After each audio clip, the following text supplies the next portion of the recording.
আসসালামু আলাইকুম।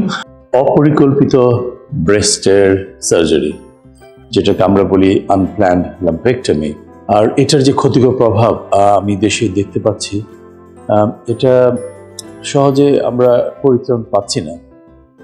ব্যাপারটা কি? সেটা হচ্ছে যে কোনো একটা পেশেন্টের ব্রেস্টে একটা চাকা হলো এবং একজন ডক্টরের শরণাপন্ন হলেন।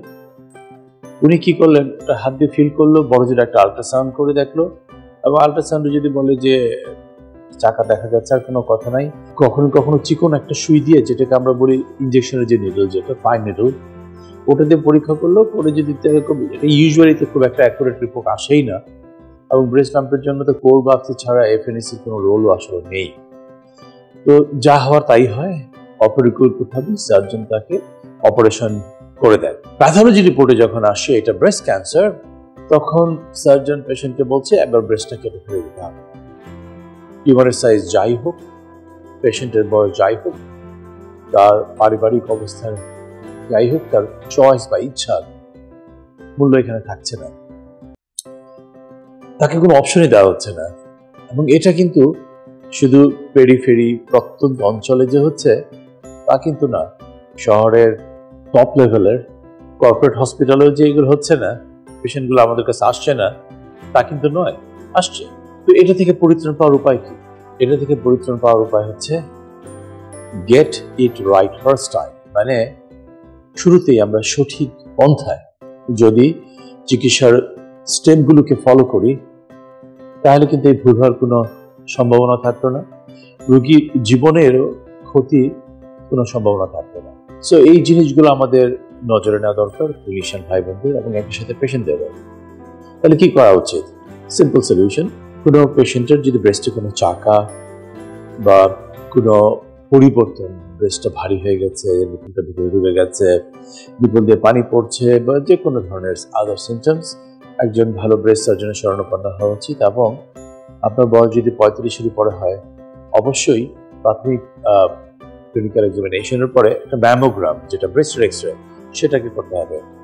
এবং ম্যামোগ্রামে কখনো কখনো হাতে পাওয়া যাচ্ছে না, কিন্তু ম্যামোগ্রামের সন্দেহজনক চিহ্ন পাওয়া যায়, এবং খুব প্রাথমিক পর্যায়ে কিন্তু ক্যান্সার রোগ নির্ণয় করা হয় পরবর্তীতে আল্ট্রাসাউন্ড বা অপসের মাধ্যমে। ম্যামোগ্রামের পরে যে টেস্ট, সেটা হচ্ছে আল্ট্রাসাউন্ড স্ক্যান, সেটা ব্রেস্ট এবং অ্যাক্সিলা দুদিকেই দেখতে হবে। তবে একটা জিনিস মনে রাখা খুব জরুরি, যেটা একটা বাজে প্র্যাকটিস দেখতে পাচ্ছি, ব্রেস্টের কোনো চাকা হলো, শুধু একদিকের চাকার সাইডেই ম্যামোগ্রাম করা হয়। এই ধরনের পাগলামি থেকে আমাদের দূরে থাকতে হবে। ব্রেস্টের ম্যামোগ্রাম মানে দুটো ব্রেস্ট থাকলে দুটোরই একসাথে করতে হবে, এটি স্ট্যান্ডার্ড। আল্ট্রাসাউন্ড, ম্যামোগ্রাম, আল্ট্রাসাউন্ড, এবং পরবর্তীতে যদি সন্দেহজনক কিছু দেখা যায়, তাহলে সেটা কোর বায়োপসি করতে হবে। এবং কোর বায়োপসি যে ক্যান্সার ধরা পড়ে, তখন ক্যান্সারের চরিত্র, যেটাকে ইমিউনোহিস্টোকেমিস্ট্রি, সেটাও করতে হবে সেই কোর বায়োপসি টিস্যু থেকেই। তাহলে কি হচ্ছে, স্ট্যান্ডার্ড প্রসিডিউর ফলো করে রোগটা নির্ণয় করা হয়, এটার সমস্ত চারিত্রিক বৈশিষ্ট্য আমরা জানতে পারি। এবং পরবর্তী কিছু কিছু পেশেন্টের ক্ষেত্রে স্টেজিং, সিটি স্ক্যান, বোন স্ক্যান এগুলো লাগে, সবার যে শুরুতেই লাগবে তা কিন্তু না। এবং based on all this information আমরা একসাথে বসে আমাদের সাথে কথা বলে আমরা একটা ট্রিটমেন্ট প্ল্যান ইনিশিয়েট করি, এবং যেটার মাধ্যমে আমরা সঠিক চিকিৎসাটা শুরু করতে পারি, এবং পেশেন্টের রেজাল্ট, ট্রিটমেন্টের যে আউটকামটা অনেক ভালো হয়। যেরকম আনপ্ল্যান্ড লাম্পেক্টমি বা অপরিকল্পিত সার্জারির মাধ্যমে যেটা হচ্ছে, একটা চাকা কেটে ফেললো, ক্যান্সার বের হলো, ক্যান্সারটা কি পুরোপুরি কাটা হয়ে গেছে কিনা, যেটাকে আমরা বলি মার্জিন ক্লিয়ারেন্স, সেটা নিয়ে কোনো ইনফরমেশন নাই।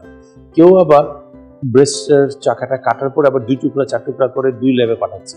এর চেয়ে ভয়ঙ্কর কোনো কাজ হতে পারে না, কারণ পেশেন্টের ক্যান্সার যদি হয়ে থাকে, সেই ক্যান্সারের মার্জিন সম্বন্ধে আমরা কখনো আর জানতে পারবো না। এবং ব্রেস্টে যদি কেটে ফেলা হয় অপরিকল্পিত, ক্ষতিটা হচ্ছে পেশেন্টের আয়ুটা কমে যাচ্ছে, ক্যান্সার ফিরদোষের ঝুঁকি বেড়ে যাচ্ছে, এবং অঙ্গহানির কারণে শারীরিক, মানসিক, দাম্পত্য জীবনের ক্ষতিকর প্রভাব, সেটাকে এই দেশে আমরা কেন কাউন্ট করছি না আমি জানি না। আমি এই কথা যেগুলো বলছি based on pure scientific evidence. So এই জিনিসগুলো আমাদের একটু মনে রাখতে হবে, যে অপরিকল্পিত ব্রেস্ট সার্জারি থেকে আমাদের দূরে থাকতে হবে। কথায় কথায় যারা ব্রেস্ট সার্জন না, বা ব্রেস্ট সার্জারি যাদের বিশেষ দক্ষতা নেই, তাদের এই ধরনের সার্জারিতে হাত দেওয়া ঠিক হচ্ছে না। এবং আমাদের পেশেন্ট ভাই বোনদের আমি রিকোয়েস্ট করবো, ব্রেস্টের সমস্যা হলে একজন ভালো ব্রেস্ট সার্জনকে দেখান। ন্যূনতম পক্ষে একজন ব্রেস্ট সার্জন যে কিনা ব্রেস্ট সার্জারিতে স্পেশাল একটা ইন্টারেস্ট রয়েছে এবং সে জেনারেল সার্জারি করে, কিন্তু এটা যেই হোক, get it right first time. শুরুতেই সঠিকভাবে স্টেপগুলোকে ফলো করতে হবে, তাহলে আমরা আমাদের পেশেন্টদের প্রতিরোধ রক্ষা করতে পারবো। আপনারা সুস্থ থাকবেন, ভালো থাকবেন, এই কামনায়। আসসালামু আলাইকুম।